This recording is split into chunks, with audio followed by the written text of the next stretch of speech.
This is Marcel Stribich, Republican candidate for Secretary of State, and I think it's truth-telling time. My opponent, who's running against me in this very competitive Secretary of State of race, has decided that he wants to take an angle that I don't think he wants to really take. He wants to claim that I didn't vote at the time in November of 2023 for a constitutional ballot referendum that involved stopping the enshrining of full-term abortion in Ohio's Constitution. Public records reveal, of course, I not only voted in that, I voted to oppose that. But here's the bigger picture. My opponent is shedding some serious support in this race among the pro-life movement. Why? Because they have a long memory, and they know that he betrayed them. What happened exactly goes down and goes back all the way to 2019, but even before that.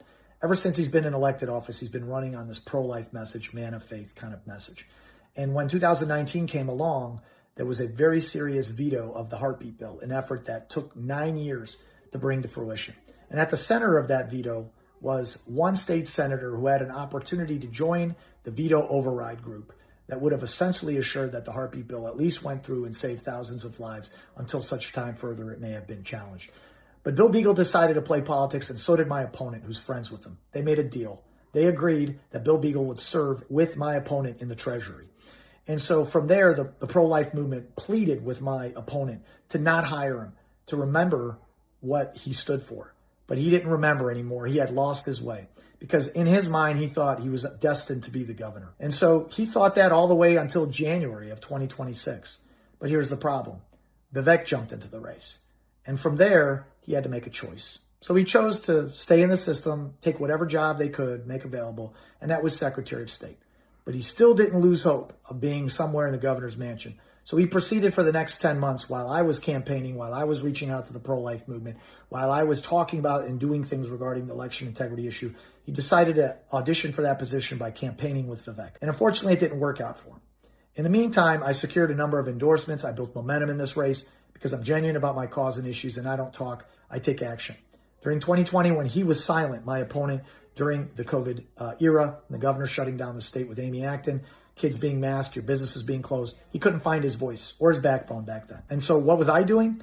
I was fighting inside the military to prevent honorable service members who served in Iraq and Afghanistan with me from getting thrown out by military administrators that were vindictive, using intimidation and coercion tactics. And that did affect the ability of me to rise in rank, but it was worth it because I stood my ground for what I believed in, just like the pro-life movement does. And as a result of that, I was eventually transferred to Ohio, where I finalized my last assignment.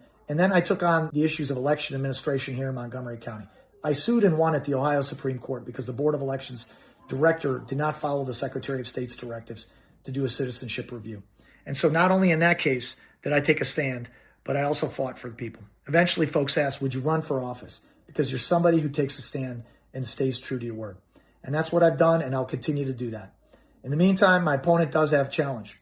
He doesn't have the support that he thinks he has. The party thinks that they can get him across the finish line, but it's the people that decide.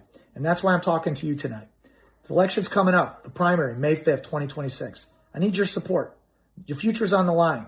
Your elections are not ready yet. You don't have a requirement for a photo ID. By the way, I was the only person that went to Columbus to fight for that 2 days ago. And I was pretty much met not just by hostile Democrats, but by hostile Republicans who were trying to help my opponent by asking nonsense about my voting record from 17 years ago. This is how petty politics is in Columbus. It has to change, guys, or our state's going to decline. And so this is the opportunity.